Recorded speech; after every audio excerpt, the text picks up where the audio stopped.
Rasulillah Sayyidina Muhammad wa ala alihi wa sahbihi wa mawalah ma ba'd. Alhamdulillah atas nikmat Allah Subhanahu wa taala kita kembali berkumpul dalam pengajian Mursyidut Tulab karangan Alinan Dugurutta Al-Hajj Haji Abdurrahman Ambu Dalek yang mana akan dikaji oleh Alena Dr. Umar Mansur ini yang mana telah kita ketahui bahwasanya sebelum kita memulai dokter memberikan kajian biasanya ada santri yang membaca terlebih dahulu. Karenanya kepada santri tersebut yang ingin membaca silakan, silakan.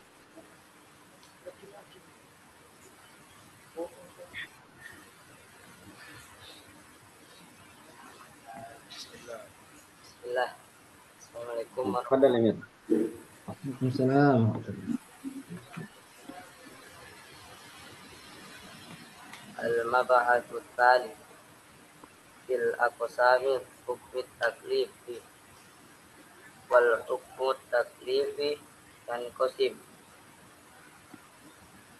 khamsatin wa kullu wahidin usim. Al-awwalu al-ijabu wa huwa ma bi yutlabu fi'lun jaziman fantabih. Wasani an-nadabu idza kanat talab fi'lan bi ghairi jazim fal yuntaqab. Wasalitu at-tahir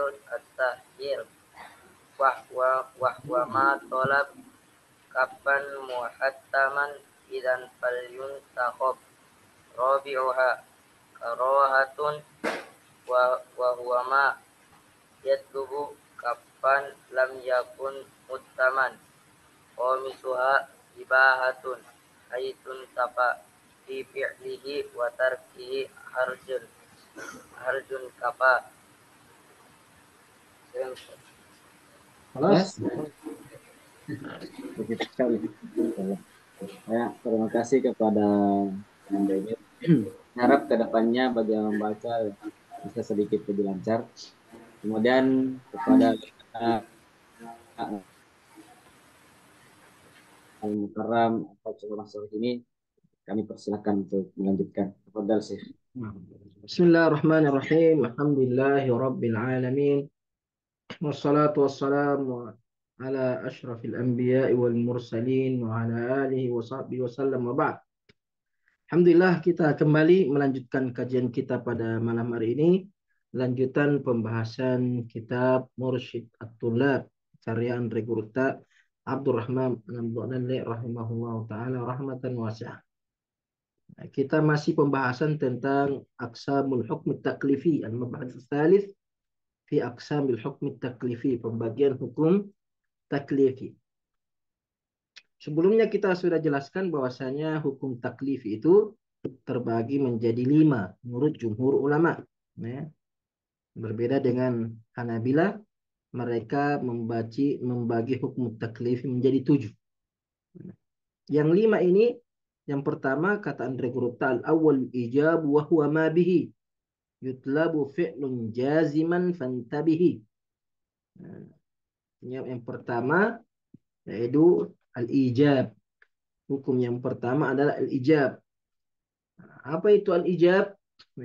Wa huwa ma bihi yutlabu fi'lun jaziman. Sesuatu yang diminta untuk dilakukan secara tegas, jazim. Perintah tegas harus dilakukan. Nanti ada hukumnya. Kalau dia lakukan dia dapat pahala, kalau dia tinggalkan dia dapat dosa. Perintah melakukan sesuatu dengan tegas, jaziman, dengan tegas. Tidak ada pilihan, harus.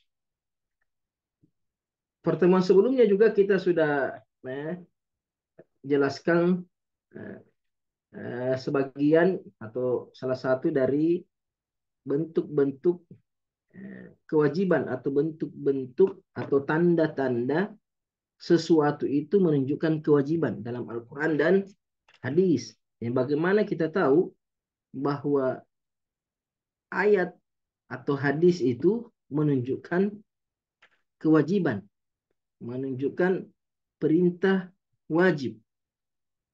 Ya, untuk mengetahui hukum yang dikandung dalam Al-Quran atau hadis itu menunjukkan wajib, bahwa dia hukum taklifi yang menunjukkan kewajiban. Bagaimana cara mengetahuinya? Pertemuan sebelumnya kita sudah jelaskan yang pertama, yaitu adanya bentuk perintah. Bentuk perintah. Baik itu dengan fi'il amar atau fi'il mudhari yang dimasuki lamul amr, atau isim fi'il amar, atau masdar yang menggantikan posisi fi'il amar. Ini 4. Fi'il amar, fi'il mudhari dimasuki lamul amr, isim fi'il amar, yang keempat masdar yang menggantikan posisi fi'il amar. Kita sudah jelaskan pertemuan sebelumnya. Sekarang bentuk yang kedua atau tanda yang kedua yang menunjukkan bahwa ayat atau hadis itu menunjukkan kewajiban, hukum yang dikandung adalah suatu kewajiban, yaitu bentuk fi'il amara. Artinya bukan fi'il amar, tapi memang lafaznya menunjukkan amara, perintah, alif mim ra, dan dan timbangan-timbangannya amara ya'muru amran. Amara ya'muru amran. Jadi kalau ada kalimat amara atau ya'muru atau amran dalam Al-Quran dan hadis, itu menunjukkan perintah. Contohnya firman Allah Subhanahu wa taala, innallaha ya'muru. Innallaha ya'muru. Ya'muru artinya memerintahkan. Ya'muru bil adli wal ihsan wa ita'dzil qurba wa yanha 'anil fahsya'i wal munkar, sampai akhir. Yang bila di sini ayat menunjukkan bahwa Allah memerintahkan untuk bersikap adil. Berarti bersikap adil itu hukumnya wajib. Nah, ada perintah dari Allah. Begitu juga dengan berbuat ihsan, dan memberikan haknya kerabat. Hukumnya wajib. Kenapa? Karena ada kata ya'muru, perintah. Begitu juga sabda Nabi SAW mengatakan, ana amurukum bi khams. Ana amurukum. Amuru. Dari kata amara, ya'muru amuru. Ini saya perintahkan kalian dengan 5 perkara yang Allah perintahkan kepada saya. Yang pertama, as-sam' wa ta'ah. Itu senantiasa mendengar dan taat kepada penguasa. Wal jihad, wal hijrah, wal jamaah. Senantiasa berjihad bersama penguasa. Senantiasa berhijrah, meninggalkan tempat yang penuh dengan maksiat, meninggalkan perkara-perkara maksiat. Begitu juga dengan al-jamaah, senantiasa bersatu. Ini semua perintah yang menunjukkan wajib karena datang dalam bentuk lafaz amarah, ya'muru, dan timbangan-timbangan lainnya. Kemudian yang ketiga, di antara tanda atau bentuk kewajiban, itu adanya ayat atau hadis memakai kata kataba atau kutiba. Kataba artinya Allah menetapkan, mewajibkan. Seperti firman Allah, kutiba alaikumul qitalu wa huwa kurhun lakum. Kutiba alaikum artinya diwajibkan bagi kalian berperang, berjihad. Wa huwa kurhun lakum, sekalipun itu suatu yang kalian benci. Kutiba alaikumus siyam, diwajibkan kepada kalian berpuasa.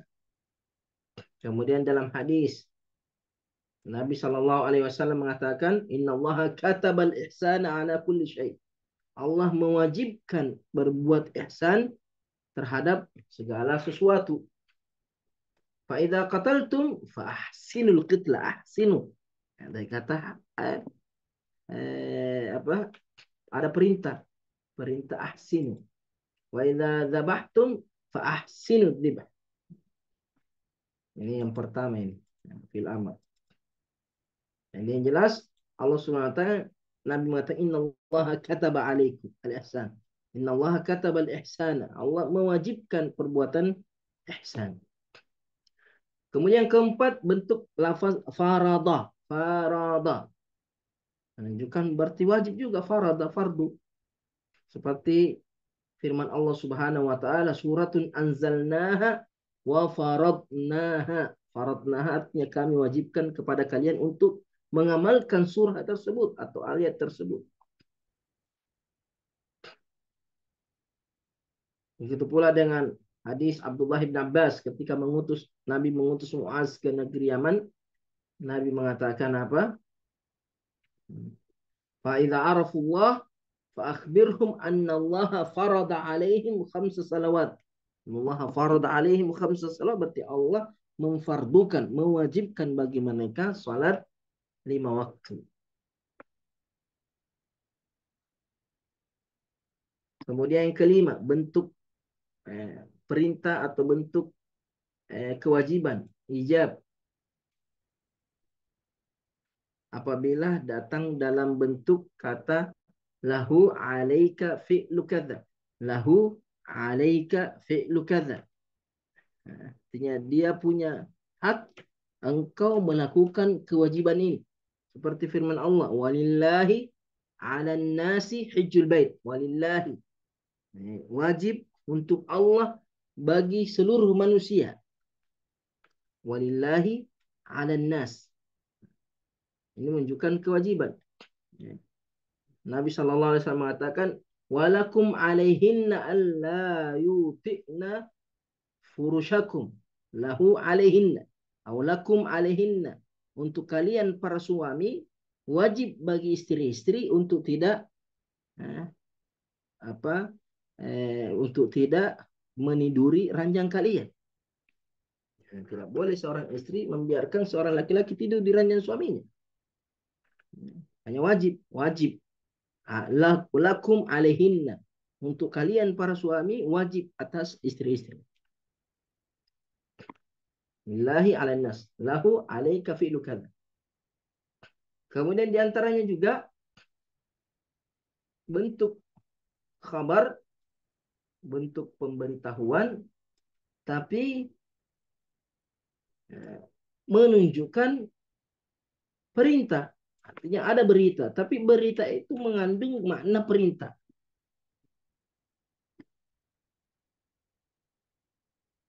Berarti bukan bentuk perintah, tapi bentuk kabar, pemberitahuan. Tapi kandungannya bermakna perintah. Allah Subhanahu wa taala berfirman, "Walladzina yatawaffawna minkum wa yadharuna azwajan yatarabbasna bi anfusihinna arba'ata asyrin wa asyra."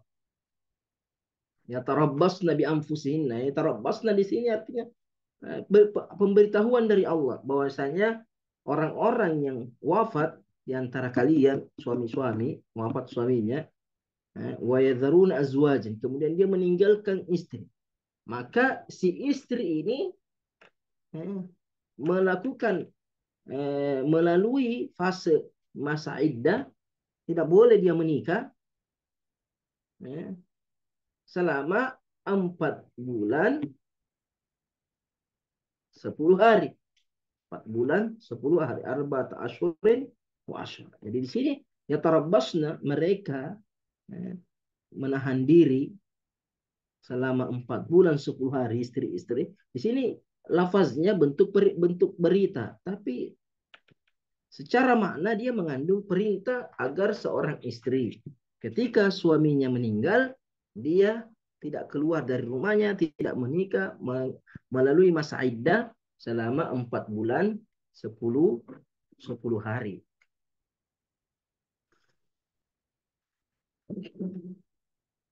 Kemudian yang ketujuh, ada bentuk berita, tapi menunjukkan hukuman, adanya hukuman terhadap orang yang meninggalkan berita tersebut atau yang menyelisihi berita tersebut.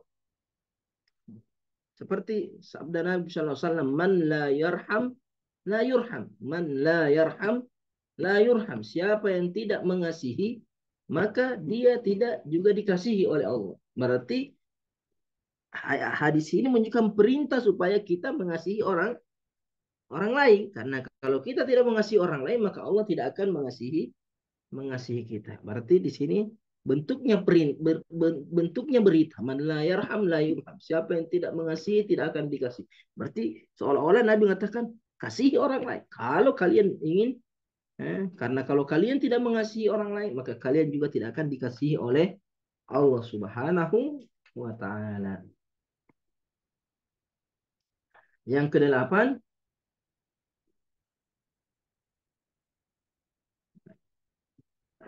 mensifati orang yang meninggalkannya sebagai orang yang menyelisihi.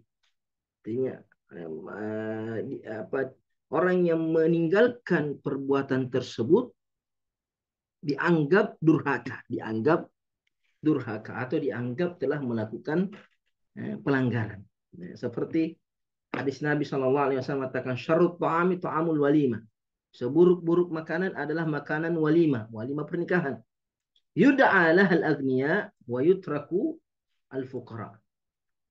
Dia di walimah itu dipanggil hanya orang-orang kaya, sedangkan orang miskin ditinggalkan, tidak dipanggil. Wa man taraka da'wah faqad asallaha wa rasulah. Ini syahidnya di sini. Man taraka da'wah. Siapa yang meninggalkan atau tidak memenuhi undangan ketika ada walimah, maka dia telah durhaka kepada Allah dan Rasulnya. Menunjukkan bahwasanya menghadiri undangan pernikahan hukumnya wajib. Karena Nabi mengatakan siapa yang meninggalkan undangan maka dia telah durhaka kepada Allah dan Rasulnya. Jadi sifat bahwasanya meninggalkan undangan durhaka kepada Allah menunjukkan bahwa memenuhi undangan itu hukumnya wajib.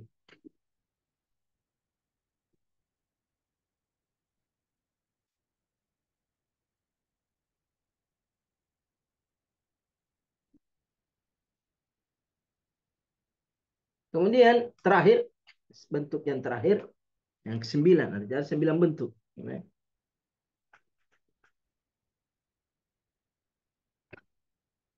Ketika Allah menyebutkan bahwasanya meninggalkannya dianggap tidak sah. Ketika meninggalkan sesuatu itu dianggap perbuatannya tidak sah. Menunjukkan sesuatu itu wajib.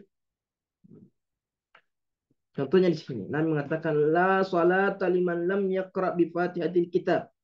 La salata liman lam yaqra bi Fatihatil Kitab. Tidak sah salatnya orang yang tidak membaca suratul Fatihah. Berarti suratul Fatihah hukumnya wajib. Membaca suratul Fatihah ketika salat hukumnya wajib. Karena yang meninggalkan bacaan suratul Fatihah dianggap salatnya tidak sah.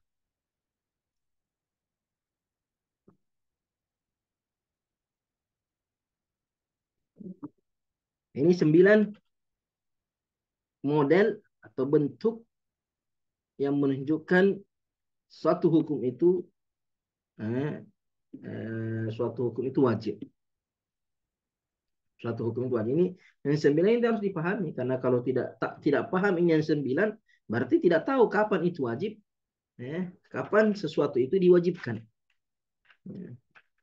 Untuk mengetahui suatu hukum itu wajib harus tahu 9 bentuk ini. Nah, jangan sampai bentuknya wajib dia tidak sadar bahwa itu wajib karena tidak tahu bentuk-bentuk yang menunjukkan kewajiban.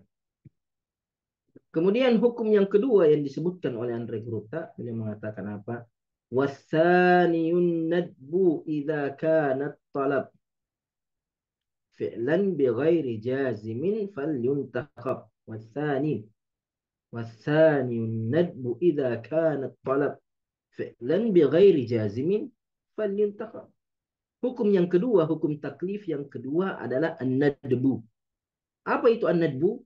Apabila idza kana talab, apabila perintah itu melakukan sesuatu tapi tidak tegas, bighairi jazimin, tidak jazim. Jadi bedanya wajib dengan sunnah, kalau wajib perintah melakukan dengan tegas. Sedangkan sunnah nadbu perintah melakukan dengan tidak tegas. Perintah yang menunjukkan tidak tegas.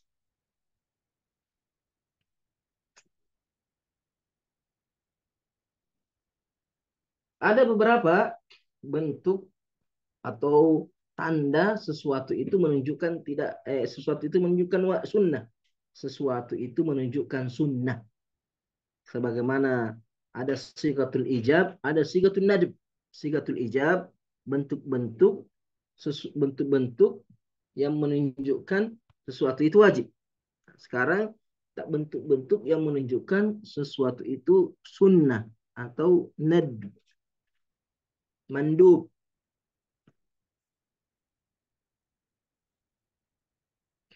Yang pertama, semua sigatul amr yang 9 itu, semua bentuk-bentuk yang menunjukkan wajib, tapi ada dalil lain yang menunjukkan bahwa perintah itu tidak wajib. Jadi bentuknya perintah, tapi ada dalil menunjukkan bahwa dia tidak wajib. Jadi ada seperti amarah, seperti bentuk fil amar, atau fil mudhari dimasuki lamul amr, atau isim fil amar, atau masdar menggantikan fil amar, hukum asalnya wajib. Tapi kalau ada dalil yang menunjukkan bahwa itu tidak wajib, maka dia turun dari wajib menjadi mustahab. Dari wajib menuju mustahab.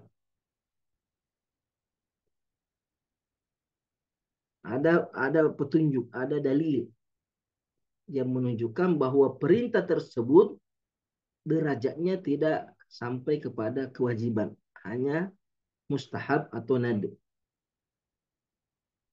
Baik itu dari Al-Quran, ada Al-Quran petunjuknya, atau dari As-Sunnah, atau dari kaidah fikih atau kaidah usuliyah. 4. Al-Quran, Sunnah, atau kaidah fikih. Kaidah fikih juga penting nanti. Misalnya kaidah fikih ini akan dibahas di akhir kitab ini. Begitu juga kaidah usuliyah. Ada pembahasan juga dalam kitab ini tentang kaidah usuliyah. Contoh seperti ya ayyuhalladzina amanu idza tadayantum bidainin ila ajalin musamman faktubu. Allah Subhanahu wa taala berfirman, wahai orang-orang beriman, apabila kalian saling utang piutang, ada yang berutang, ada yang mengambil utang, sampai batas waktu tertentu, 1 bulan, 2 bulan, 3 bulan baru dibayar. Maka kata Allah, faktubu, catat. Catat itu utang piutang. Hari Senin tanggal 18 November 2024 si A meminjam uang kepada si B dengan nilai Rp1.000, kemudian dilunasi 1 bulan ke depan atau 2 bulan ke depan. Saksi, ada saksinya, tanda tangan pihak peminjam yang meminjamkan, kemudian ada 2 saksi. Nah, itu namanya faktubu. Ketika ada akad utang piutang, ada perintah dari Allah untuk mencatatnya. Tapi kata-kata perintah mencatat di sini, kalau kita pakai kaidah yang di atas perintah bahwa semua bentuk perintah, uktubu ini fi'il amar, berarti menunjukkan wajib. Tapi ada dalil lain, ada ayat atau hadis atau kaidah fikih atau kaidah usuliyah yang menunjukkan bahwa perintah mencatat di sini tidak wajib. Ada dalil yang menurunkan dari seharusnya kita menghukumnya wajib, tapi ternyata ada dalil yang menunjukkan bahwa dia tidak wajib. Mana dalilnya bahwa perintah mencatat utang piutang ini tidak wajib? Karena ayat setelahnya Allah mengatakan, fa in amina ba'dukum ba'da falyu'addi alladhi tumina amanatahu. Kalau antara kalian yang utang piutang ini orang yang terpercaya, artinya aman, artinya tidak akan berkhianat, tidak akan mengkhianati utangnya, pasti dia bayar. Maka hendaklah di antara kalian menunaikan amanahnya. Di sini Allah tidak perintahkan untuk mencatatnya. Selama orang yang berutang dan yang memberi utang amanah, tidak akan meminta kecuali haknya dan akan membayar kewajibannya. Jadi kalau utang piutangnya ya Rp1.000 saja, ya tidak perlu dicatat. Apalagi kalau teman kita yakin, kita percaya bahwa dia akan bayar utangnya itu Rp1.000. Tapi kalau seumpamanya utangnya besar 1 miliar, 100 juta, kemudian orang yang meminjam ini dikhawatirkan akan lupa, akan menyangkal, akan mengingkari bahwa dia punya utang, maka mesti dicatat. Jadi perintah mencatat di sini tidak wajib. Kenapa? Karena di ayat setelahnya Allah memberikan pilihan. Kalau saling berutang piutang ini amanah, maka tidak perlu dicatat. Hanya perlu selalu mengingat amanahnya untuk ditunaikan.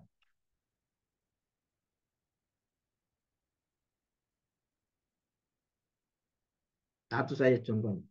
Banyak contohnya, tapi kalau dijelaskan contohnya, karena contoh-contohnya terkadang butuh penjelasan fikih ya.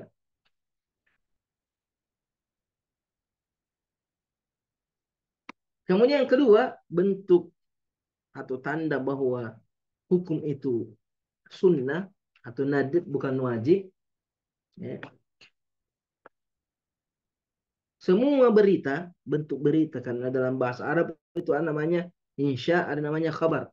Insya itu perintah, larangan. Sedangkan khabar ini, khabarnya ini berita. Muhammadun qaimun.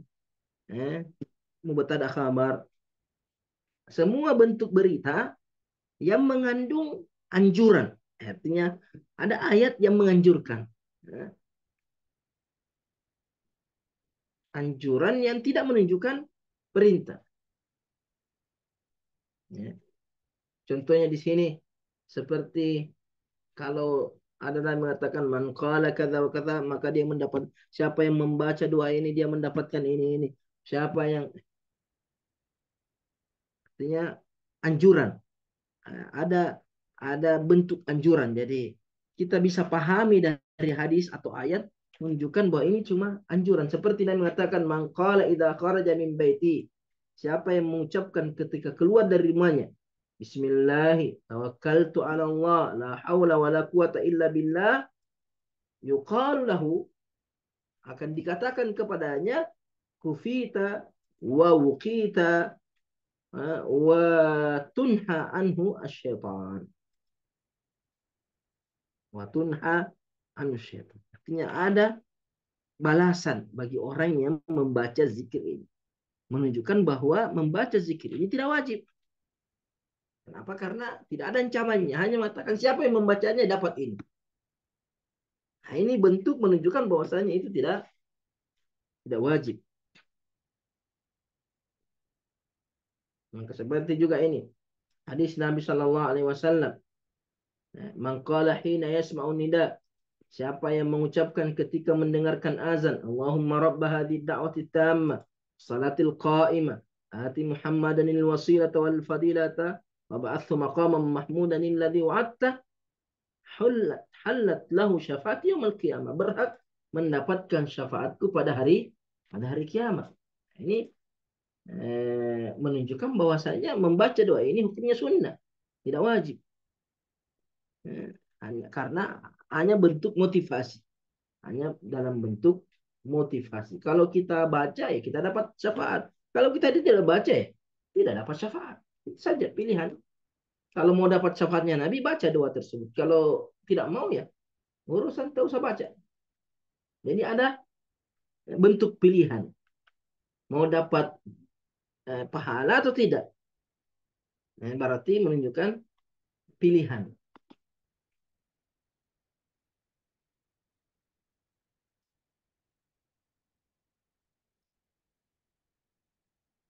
Kemudian yang ketiga, di antara bentuk yang menunjukkan sesuatu itu sunnah, mustahab, semua perbuatan Nabi Shallallahu Alaihi Wasallam yang menunjukkan tasyri'. Artinya Nabi melakukan sesuatu yang berkaitan dengan syariat. Berkaitan dengan syariat. Yang tidak ada dalil bahwa itu wajib. Tidak ada dalilnya bahwa itu wajib, maka perbuatan Nabi itu menunjukkan sunnah. Jadi perbuatan Nabi hanya sebatas perbuatan, tidak ada perintah yang menunjukkan wajib, maka hukumnya sunnah. Seperti apa? Nabi melakukan sholat sunnah rawatib. 2 rakaat sebelum subuh, 2 rakaat sebelum duhur, 2 rakaat setelah asar, setelah duhur, setelah maghrib, sebelum isya. Jadi Nabi selalu melakukan sholat-sholat ini. Dan sholat-sholat ini tidak dihukumi wajib. Kenapa? Karena Nabi tidak memerintahkannya dengan tegas. Hanya dilakukan saja. Seperti sholat puasa-puasa sunnah yang dilakukan oleh Nabi Sallallahu Alaihi Wasallam.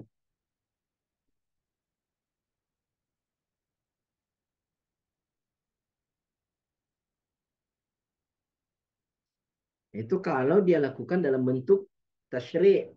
Artinya Nabi melakukan sesuatu perbuatan yang berkaitan dengan syariat atau yang berkaitan dengan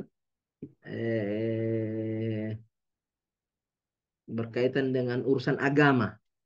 Adapun yang berkaitan dengan urusan-urusan pribadi atau kebiasaan-kebiasaan yang manusiawi, artinya manusia pasti melakukannya, seperti Nabi makan, Nabi minum, Nabi tidur. Nah, ini semuanya tidak menunjukkan sunnah. Dan apa? Karena tidur, semua orang tidur. Makan, semua orang makan. Adapun cara makannya, lain itu. Cara makannya. Cara minumnya, cara tidurnya, lain. Tapi makan itu sendiri, itu tidak termasuk dalam kategori sunnah. Atau sesuatu yang dianjurkan. Nah, di mana Nabi berdiri. Nah, jadi ada perkara-perkara yang dilakukan Nabi hanya sebatas tabiat manusiawi. Dan tidak ada petunjuk bahwa kita harus mengikutinya. Tapi kalau ada petunjuk bahwa kita harus mengikutinya, berarti disesuaikan dengan petunjuk. Kalau petunjuknya wajib, berarti wajib. Kalau petunjuknya anjuran, maka dianjurkan, disunahkan. Tapi kalau tidak ada bentuk atau petunjuk bahwa itu sesuatu yang dianjurkan, maka itu sesuatu sama seperti Nabi SAW memanjangkan rambutnya. Rambutnya Nabi sampai bahu.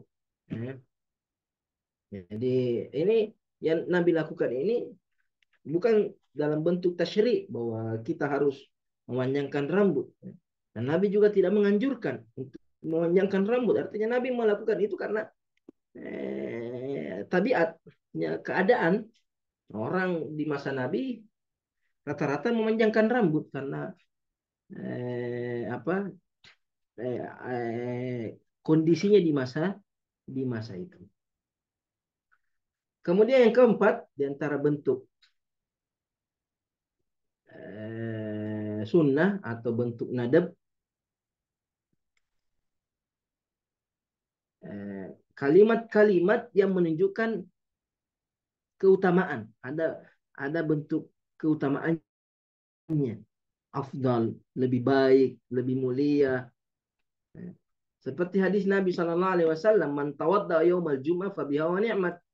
Siapa yang mandi di hari Jumat, maka itu bagus. Siapa yang berwudu pada hari Jumat, maka itu sudah cukup. Wa man iktasala fal ghuslu afdal. Siapa yang mandi, maka mandi lebih bagus. Jadi di sini Syekh menunjukkan, di sini sebagian ulama mengatakan bahwa kata-kata fal ghuslu afdal, mandi itu lebih bagus, menunjukkan bahwa mandi Jumat itu hukumnya sunnah, bukan wajib. Nah, ini ada masalah, ada khilafiyah di sini. Ya, tapi di sini kita lihat contoh saja, contoh. Kita tidak membahas hukumnya mandi Jumat, karena sebagian ulama mewajibkan mandi Jumat. Tapi yang menghukumi bahwa mandi Jumat itu sunnah, jumhur ulama mengatakan ini dalilnya. mandi Jumat itu sunnah. Kenapa? Karena Nabi cuma mengatakan mandi Jumat itu lebih bagus daripada cuma berwudu saja. Berarti kata-kata lebih bagus itu menunjukkan sunnah.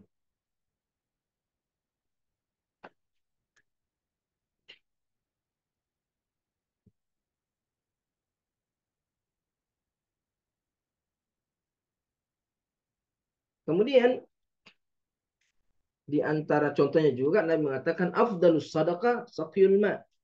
Sebaik-baik sedekah adalah memberikan minum, memberikan minum. Jadi karena mata afdalus sadaqah sedekah terbaik memberi minum, berarti memberi minum itu punya sunnah. Nabi mengatakan juga afdalus salah tulul qunut. Salat yang terbaik itu yang panjang berdirinya, yang panjang bacaannya. Menunjukkan bahwa memanjangkan bacaan hukumnya sunnah. Karena Nabi mengatakan itu salat terbaik. Kemudian di antara bentuknya juga itu dengan memakai lafaz sunnah. Nanti sunnah atau saya sunnahkan. Seperti contohnya Nabi mengatakan di sini innallaha iftarada shaum Ramadan wa sanantu lakum qiyamah. Sanantu lakum qiyamah.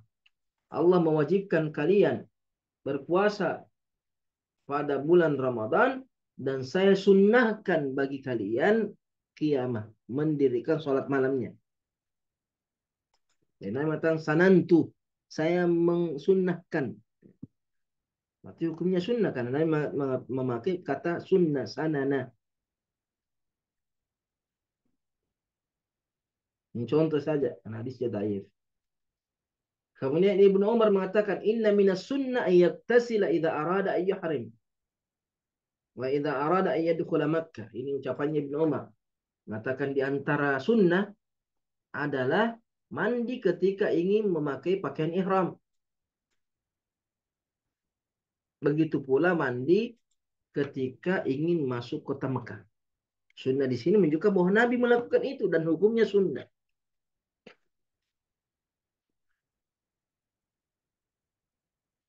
Ucapan Anas bin Malik dia mengatakan minas sunnati idza dakhaltal masjid an tabda birijlikal yumna wa idza kharajta an tabda birijlikal yusra. Jadi Anas bin Malik mengatakan di antara sunnah ketika masuk masjid dengan kaki kanan dan ketika keluar masjid dengan kaki kiri. Jadi Anas mengatakan itu bagian dari sunnah. Sunnah berarti bukan wajib atau sesuatu yang dianjurkan. Suatu perintah melakukan tapi tidak tegas. Ya kalau mau lakukan, lakukan.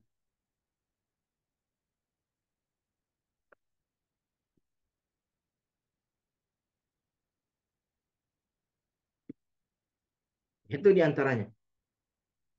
Kemudian yang terakhir dari bentuk sunnah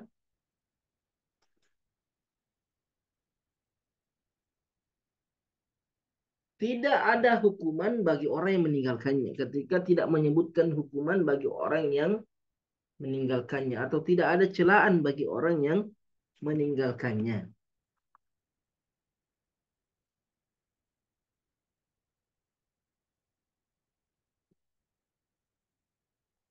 Ketika Nabi eh, mengatakan bahwasanya sesuatu itu ketika dilakukan tidak ada dosanya, tidak ada hukumannya, berarti itu hukumnya sunnah. Nah,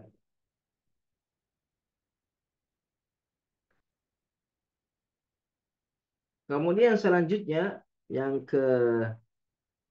ketiga, hukum yang ketiga yang disebutkan oleh Andre Gurutta atau pembagian hukum taklif yang ketiga, kata beliau watsalitsu tahrimu wa huwa ma talab kaffan muhattaman idzan falyuntakhab. Yang ketiga, hukum taklif yang ketiga adalah at-tahrim. Apa itu tahrim? Wa huwa ma talab kaffan. Sesuatu perintah untuk meninggalkan. Muhattaman dengan tegas. Sama seperti jaziman. Muhattaman itu yang tegas. Idzan falyuntakhab. Maka dipilih. Ya, dipilih ya, mana-mana yang hukumnya wajib.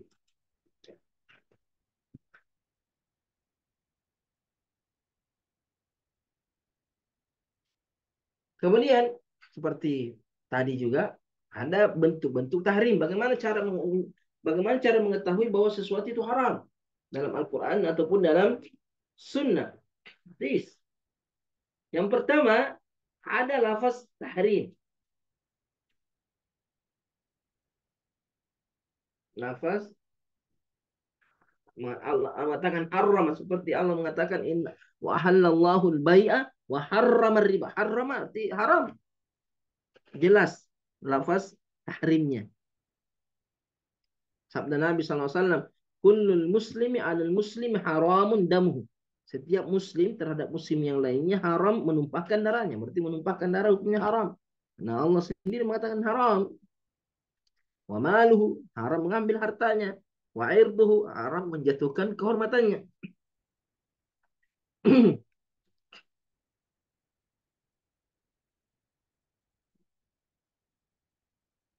Kemudian yang kedua, kita akhiri dengan yang kedua karena ketiga ini agak panjang-panjang dan ribet ya. Ya, tidak terlalu memberatkan. Ya, tidak murajaah, nanti murajaah pertemuan berikutnya. Yang kedua, di antara bentuk tahrim, nafyul hil. Artinya menafikan kehalalan. Artinya tidak halal, berarti haram. Tidak halal, berarti haram. Seperti firman Allah, fa in talaqaha, kalau suami itu menceraikan istrinya, fala tahillu lahu. Menceraikan istrinya ketiga kalinya. Ya, sudah jatuh talak tiga. Pertama dia ceraikan kembali, satu. Ceraikan lagi kembali, dua. Ceraikan lagi, kalau ketika dia ceraikan lagi, sudah yang ketiga kalinya, fala tahillu lahu. Maka tidak halal lagi bagi suaminya. Istri sudah haram dinikahi oleh suaminya min ba'd, setelah itu hatta tankiha zaujan ghaira, sampai istrinya itu menikah, mantan istrinya itu menikah dengan laki-laki lain, kemudian cerai, maka dia baru boleh menikahi kembali istrinya itu, mantan istrinya itu. Karena Allah mengatakan fala tahillu lahu. La tahillu lahu berarti haram.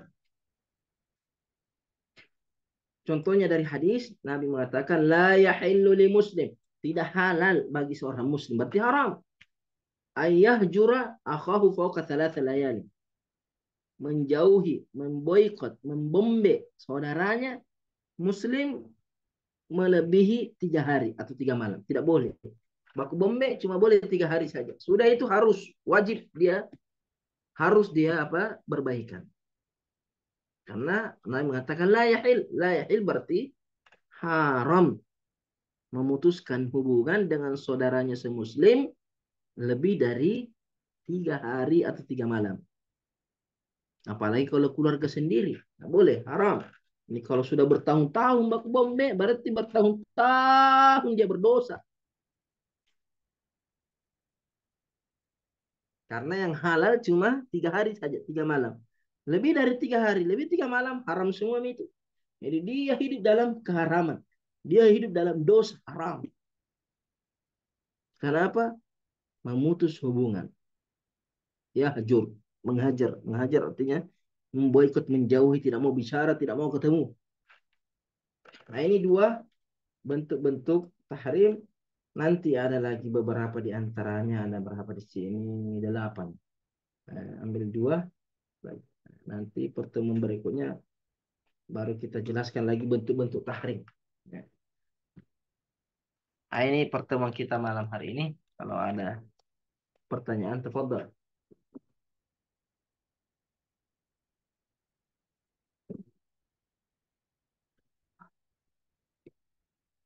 Mana yang moderatornya?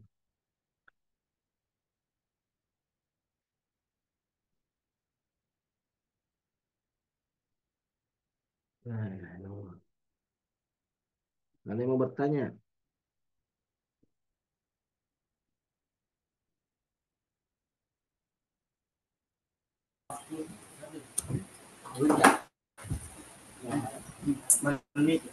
Eh, Assalamualaikum. Assalamualaikum warahmatullahi wabarakatuh. Afwan Syekh, Ana mau bertanya. Nah, coba. Tentang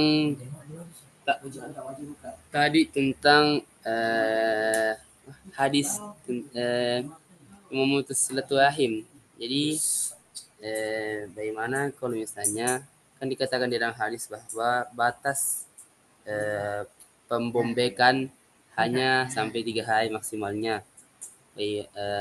Dan ada kasus em, kalau misalnya di dalam keluarga ada dua saudara yang mungkin dulunya akrab tapi sekarang sudah tidak, sudah kurang atau mungkin tidak karena adanya masalah mungkin karena warisan atau ada kata-kata yang saling menyakiti.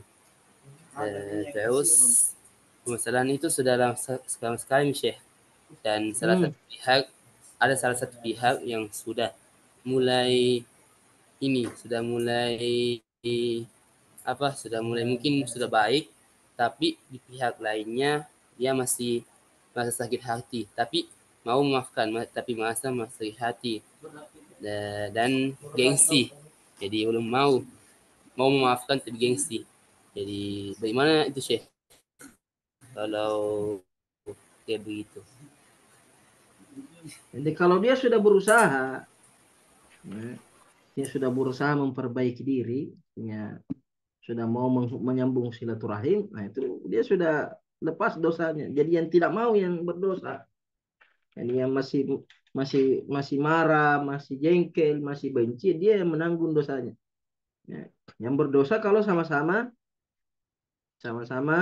menjauhi, sama-sama memutuskan silaturahim. Ya. Apalagi kalau cuma hanya perkara harta saja, ya, harta tidak senilai dengan surga. Nabi mengatakan apa? La yadkhulul jannata qati'. Tidak masuk surga orang yang memutuskan silaturahim. Tidak masuk surga. Masa gara-gara satu petak tanah kau tidak masuk surga? Waliyasubillah. Jadi kalau hadisnya tadi itu sifatnya umum. Mau bersaudara, mau bukan bersaudara. Apalagi kalau bersaudara, dia tidak mau ketemu. Tapi kalau eh, dia jengkel, dia benci, tapi tetap mau ketemu, tetap dibicara, tapi sakit hati atau benci, itu lain lagi urusan, lain lagi masalahnya, lain lagi permasalahannya. Yang jelas, kalau dia tidak mau ketemu, tidak mau saling bicara, tidak mau saling menziarahi, nah ini yang dimaksud dalam hadis. Tapi kalau salah satunya berusaha memperbaiki, yang satu tidak mau menolak, dia datang, ditolak, dia minta maaf, tidak mau dimaafkan. Berarti urusan yang berdosa hanya yang menahan saja, menolak. Yang sudah mau baikan, itu sudah terangkat dosanya. Sudah terputus, tidak berdosa lagi. Dan kalau dia bertobat, dihapuskan dosa-dosanya yang masa lalunya. Jadi seumpamanya 3 tahun dia baku bombe, tapi dia sudah mau baikan dan dia sudah bertobat, maka at-taibu minadz dzambi kaman la dzambala. Orang yang bertobat dari suatu dosa berarti sama saja dia tidak ada dosanya. Dan jadi masalah kalau masih mempertahankan egoisnya, tidak mau berteman, tidak mau berbicara. Nah, itu yang mendapat dosa dan diancam tidak masuk surga oleh Nabi Shallallahu Alaihi Wasallam.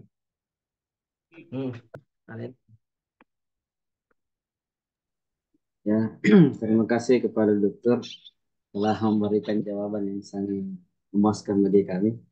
Saya Nah, tambahkan sedikit, dokter. Ada pertanyaan juga menyangkut sama tadi ini silaturahmi. Ya, bagaimana jika umpama kita sudah berusaha minta maaf atau menyambung tali silaturahmi?